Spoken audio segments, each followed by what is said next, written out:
कविता का उद्देश्य क्या होता है?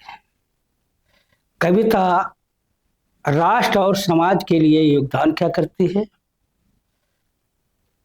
कविता को कविता के माध्यम से मैं आप सभी के सामने रख रहा हूं। कविता से जनगण का तन मन खुशहाली से भरता है। कविता से जनगण का तन मन खुशहाली से भरता है। कविता इस समाज के सारे भटकाओं को हरता है। झूठ फरेब लोभ के पथ को दर्पण दिखलाती कविता। झूठ फरेब लोभ के पथ को दर्पण दिखलाती कविता। सांत्वना यशगान मान सम्मान दिलाती है कविता। सांत्वना यशगान मान सम्मान दिलाती है कविता। कविता वो है जो मुर्दों में जान भरे और हुंकारी। कविता सीमाओं पे गूंजे और दुश्मन को ललकारे। कविता सीमाओं पे गूंजे और दुश्मन को ललकारे। राष्ट्रगान गौरव गाथाएं सजती मिटती कविता से।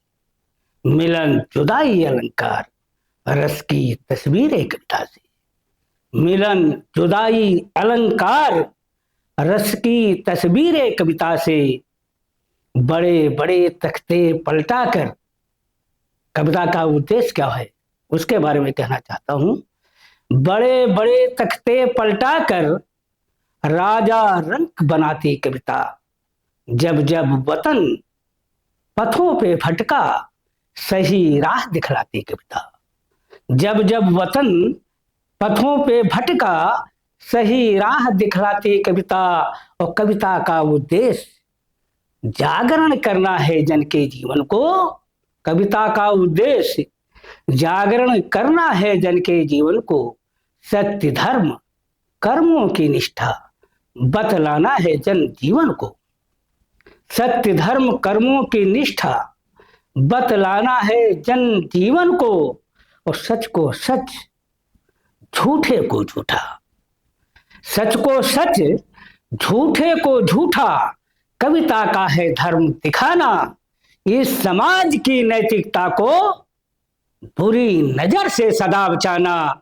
और कविता झूठ फरेब लोभ का दुश्मन बन जाया करती है। कविता झूठ फरेब लोभ का दुश्मन बन जाया करती है। कविता असल नकल चेहरों का दर्पण दिखलाया करती है। दर्पण दिखलाया करती है।